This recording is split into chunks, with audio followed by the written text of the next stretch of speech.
جتنا کسی ماحول میں گمراہی، شرک، کفر کے تہ برتہ اندھیرے ہوں گے اتنا ہی امتحان سخت ہوگا۔ آپ مسلمانوں کے ماحول میں رہ رہے ہیں تو ٹھیک ہے، مسلمان بھی اب دنیا پرست بن گئے ہیں یا جو بھی آپ کہیں، حقیقی مسلمان تو دیکھنے کو نہیں ملتا، پھر بھی ہمارا اسلام تو ہے نا یہاں۔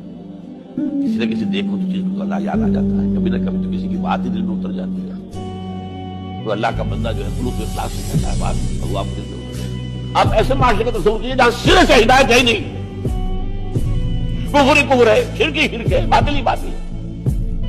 اس میں ایک شخص آنکھ کھولے اور پھر وہاں وہ خالق کے حقیقت کو پہچانتے ہیں، یہ ہے سب سے بڑی۔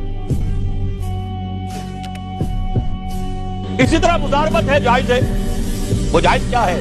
میرے پاس پیسہ ہے، میرے اندر صلاحیت نہیں ہے، میں بیمار ہوں یا میں بوڑھا ہوں، یا خدا فرض کیجئے کوئی خاتون ہے وہ پیسہ گھر میں نہیں رکھنا چاہتی، کہتی ہے کہ بھئی کام میں لگے، کسی ایسے شخص کو دے دے جس کے پاس سرمایہ نہیں ہے وہ کام کرے، اس کو کہتے ہیں مزاربت۔ سرمایہ ایک کا، کام دوسرا کرے۔ اس میں اگر نفع ہو جائے تو دونوں تقسیم کر سکتے ہیں، جو بھی طے ہو، آدھا آدھا ہو، تہائی اور دو تہائی ہو، جیسا بھی طے ہو جائے۔ لیکن اگر نقصان ہو گیا تو پورا نقصان مال والے پر آئے گا، کوئی تاوان نہیں دینا پڑے گا کہ میں نے تو تمہیں 10 لاکھ دیے تھے، میں نہیں جانتا یا میں نہیں جانتی، مجھے تو 10 لاکھ واپس کرو۔ نہیں بھائی، میں نے کام کیا، کاروبار کیا، نقصان ہو گیا، اس میں تو 8 لاکھ رہ گئے۔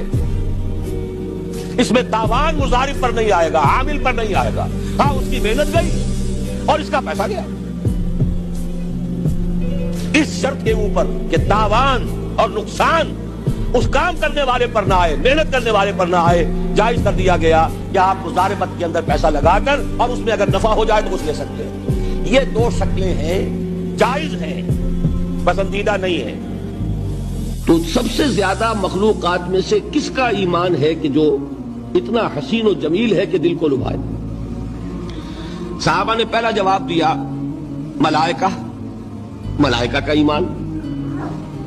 حضور نے فرمایا وَمَا لَهُمْ لَا يُؤْمِنُونَ وَهُمْ عِندَ رَبِّهِمْ، وہ کیسے ایمان نہ لائیں جبکہ وہ تو اپنے رب کے پاس ہے؟ کون سا کمال ہوا ان کا؟ ان کے تو سامنے حقائق ہیں، وہ جو جنت کو دیکھتا ہو، دوزخ کو دیکھتا ہو، وہ ایمان لے آیا تو کیا کمال ہے؟ وہ تو ابو جہل بھی جب دیکھے گا پکا ایمان لے آئے گا۔ تو گویا کہ حضور نے جواب کو رد کر دیا۔ اب دوسری اٹیمپٹ کی صحابہ نے، فالنبیون، پھر انبیاء کا معاملہ ہے، آپ نے اس کو بھی رد کر دیا۔ وَمَا لَهُمْ لَا يُؤْمِنُونَ وَالْوَحْيُ يَنزِلُ إِلَيْهِمْ، وہ کیسے ایمان نہ لائے، ان پر تو وحی نازل ہوتی ہے۔ تیسری اٹیمپٹ انہوں نے کی فَنَحْنُ، پھر ہم ہیں آپ کے صحابہ، اس کو بھی رد کیا۔ وَمَا لَكُمْ لَا تُؤْمِنُونَ وَأَنَا بَيْنَ أَظْهُرِكُمْ، تم کیسے ایمان نہ لاؤ جبکہ میں تمہارے درمیان موجود ہوں، مجھے دیکھ رہے ہو۔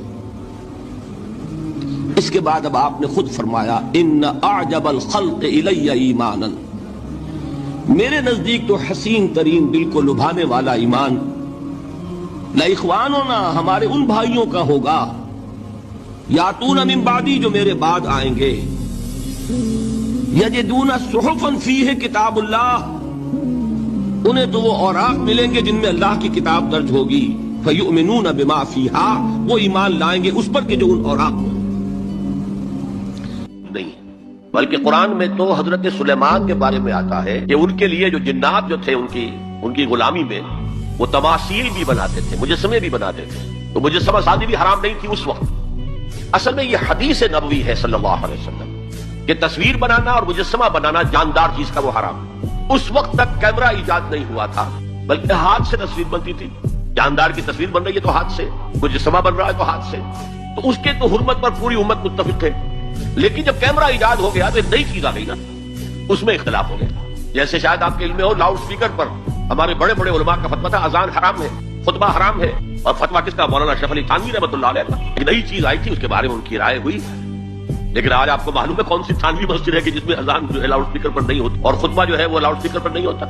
جب ان سے جاہل الجھتے ہیں وہ کہتے ہیں بھائی سلام، یعنی فرض کیجئے کسی نے آپ سے بات شروع کی، آپ نے بھی اپنی بات اس کے سامنے رکھی، لیکن آپ کو محسوس ہو گیا یہ سمجھنا نہیں چاہ رہا، یہ الجھنا چاہ رہا ہے، یہ خامخواہ کو بحث کے اندر مجھے الجھانا چاہ رہا ہے، اس کی نیت جو ہے بات سمجھنے کی نہیں، تو فوراً بجائے اس کے کہ آپ بھی اب لٹا پیر رہے اس کے ساتھ اور جیسے اس کا پارا چڑھے آپ کا بھی پارا چڑھنا شروع ہو جائے، تو اس کا حاصل کچھ نہیں، نقصان ہے، اس سے فائدہ کچھ نہیں ہوگا، نقصان پہنچ جائے۔ اس لیے فوراً جیسے ہی محسوس ہو اچھا جی آپ کی سمجھ میں میری بات نہیں آ رہی، اس وقت میری سمجھ میں بھی کوئی خاص بات ہے کہ آپ کی بات سمجھ میں نہیں آ رہی، پھر کبھی ملیں گے، پھر ملاقات کریں گے، اس وقت کوئی بات کرنے کا فائدہ نہیں۔ بس یہ کہہ کر خوبصورتی کے ساتھ قالوا سلاما وَإِذَا خَاطَبَهُمُ الْجَاهِلُونَ قَالُوا سَلَامًا، جب ان سے مخاطب ہوتے ہیں یا الجھتے ہیں جاہل لوگ، جاہل عربی میں کہتے ہی اصل میں ان پڑھ کو نہیں جاہل کہتے ہیں، عالم کے مقابلے کا لفظ جاہل نہیں عربی میں، جاہل کہتے ہیں جذباتی آدمی، مشتعل مزاج آدمی، جو عقل کی بجائے جذبات کی پیروی کرنے والا وہ جاہل ہے۔ جاہل کے مقابلے میں حلیم کا لفظ آئے گا، حلیم الطبع انسان،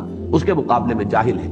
عالم کے مقابلے میں جاہل نہیں ہے، عالم کے مقابلے میں امی کا لفظ آئیں گے، ان پڑھ کا لفظ آئیں گے، یہ دوسری بات ہے بالکل۔ تو یہ فرق ہے، ذہن میں رکھیے۔ کوئی الزام جھوٹے لگایا کرو ایک دوسرے کو، کسی شخص کے منہ پر دے مارنا، تمہارے اندر تو یہ خرابی ہے، فرض کی یہ ہے، لیکن اس وقت تم نے یہ بات کہہ کے اس کے دل کو، اس کے احساسات کو مجروح کیا ہے۔ ویسے اگر اصلاح کا جذبہ ہو، علیحدگی میں کہیں جا کر کہو بھائی یہ آپ کی یہ معاملہ مجھے کچھ ٹھیک معلوم نہیں ہوتا، آپ اصلاح کی، یہ طریقہ صحیح ہے جو کرنا چاہیے، اس کے لیے کہ تلقین ہے، المسلم مرآۃ المسلم، ایک مسلمان کو دوسرے مسلمان کے لیے آئینہ ہونا چاہیے، کہ جیسے آئینے میں میں دیکھتا ہوں یہاں پہ کیا داغ پڑ گیا ہے میں اس کو صاف کروں، اسی طریقے سے ایک مسلمان دوسرے مسلمان کو اس کے داغ دھبے بتائے، لیکن پبلک میں نہیں، رو در رو نہیں، سب کے سامنے نہیں، بلکہ علیحدگی کے اندر جا کر، تاکہ اسے بھی اندازہ ہو کہ یہ میری اصلاح چاہتا ہے، میرا خیر خواہ ہے، یہ مجھے بدنام کرنے کے لیے، لوگوں کی نگاہوں میں میرا مقام گرانے کے لیے یہ بات نہیں کر رہا ہے۔